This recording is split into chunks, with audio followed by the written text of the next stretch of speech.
मुस्लिमों को अपना वोट बैंक समझने वाली कई पार्टियां पीएफआई पर प्रतिबंध का विरोध कर रही हैं, लेकिन देश का मुस्लिम समुदाय क्या सोचता है? पीएफआई पर बैन से देश के मुसलमान खुश हैं या नाराज? इसका जवाब सिर्फ 2-4 बयानों से तो नहीं मिल सकता। लेकिन देश के अलग अलग शहरों से कुछ जिम्मेदार उलमाओं और मुस्लिम संगठनों के जो बयान आए हैं, जो तस्वीरें आई हैं, उन्हें समेटकर हमने आपके लिए एक रिपोर्ट तैयार की है।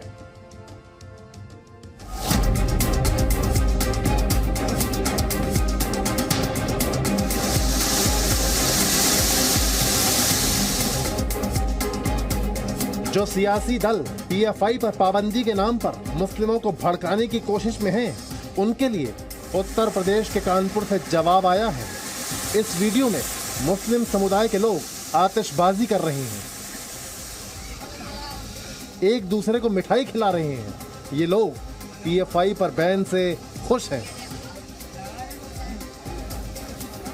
कानपुर के सूफी खानकाह एसोसिएशन ने सरकार के फैसले का स्वागत करते हुए पीएफआई को देश विरोधी संगठन बताया। एसोसिएशन के अध्यक्ष कौसर हसन मजीदी का दावा है कि वो लंबे समय से पीएफआई के खिलाफ मुहिम चला रहे थे। पूरे देश में हमारे संगठन के द्वारा, हमारे साथियों के द्वारा पूरे देश में विभिन्न प्रेस कॉन्फ्रेंस की गई, धरने दिए गए, प्रदर्शन किए। हम लोगों ने भारत के विभिन्न नगरों में प्रदर्शन किए। कोटा जो पीएफआई का गढ़ माना जाता था, हम लोगों ने वहां धरना देने का प्रयास किया, लेकिन स्थानीय सरकार ने हम लोगों को धरने की अनुमति नहीं दी। सूफी इस्लामिक बोर्ड भी पीएफआई के बैन से खुश है। सूफी इस्लामिक बोर्ड के राष्ट्रीय प्रवक्ता कशिश वारसी ने कहा कि पीएफआई पर प्रतिबंध का फैसला उनकी जीत है। ये मेरी लड़ाई थी, मेरे संगठन सूफी इस्लामिक बोर्ड की लड़ाई थी।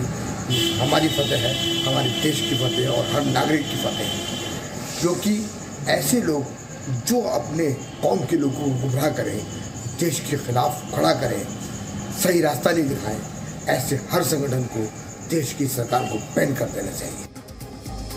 बरेली के उलेमा की तरफ से भी खुशी जाहिर की गई। ऑल इंडिया मुस्लिम जमात के राष्ट्रीय अध्यक्ष मौलाना शहाबुद्दीन बरेलवी ने पीएफआई पर बैन के फैसले का स्वागत किया है।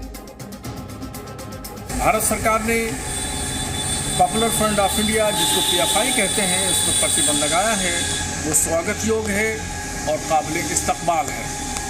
मैं सराहना करता हूँ भारत सरकार की कि उसने पीएफआई पर प्रतिबंध लगाया। ये कदम पहले ही उठाना चाहिए था। कुछ नेताओं के बयानों को आधार मानकर आप ये नहीं तय कर सकते कि सरकार का फैसला मुस्लिम विरोधी है। इसलिए हमने देश हित में तय किया कि आपको मुस्लिम समुदाय का प्रतिनिधित्व करने वाले उलेमाओं के मन की बात सुनाएं। और इन लोगों की बातों से लगता है कि देश का मुस्लिम समुदाय पीएफआई पर पाबंदी के पक्ष में था और अब पीएफआई पर बैन लगने से वो खुश हैं। भारत माता की जय। लखनऊ से विशाल सिंह के साथ ब्यूरो रिपोर्ट, जी मीडिया।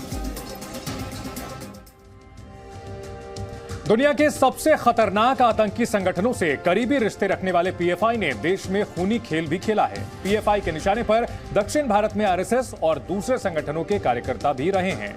आज पीएफआई पर बैन के बाद जिन लोगों की जान पीएफआई ने और उनके काडर्स ने ली, उनके परिजनों ने भी इस फैसले का स्वागत किया है।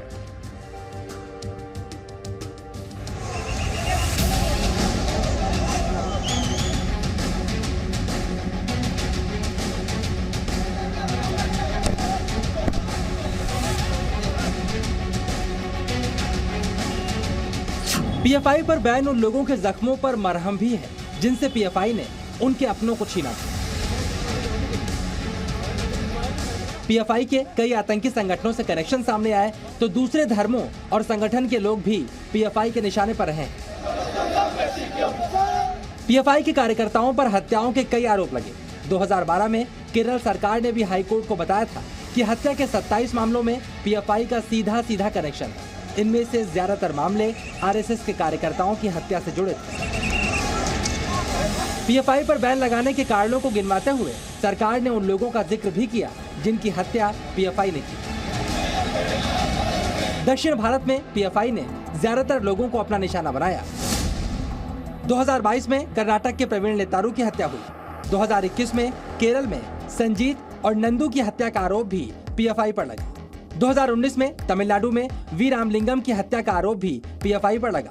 वहीं 2018 में केरल में अभिमन्यु की हत्या का आरोप भी पीएफआई पर लगा। 2017 में ही केरल में बिबिन की हत्या और कर्नाटक में शरद की हत्या का आरोप भी पीएफआई पर आया। 2016 में कर्नाटक में आरएसएस कार्यकर्ता आर रुद्रेश की हत्या हुई। वहीं इसी साल प्रवीण पुजारी को भी मौत के घाट उतार दिया गया। 2016 में ही तमिलनाडु में शशि कुमार की हत्या हुई और आरोप पीएफआई पर लगा।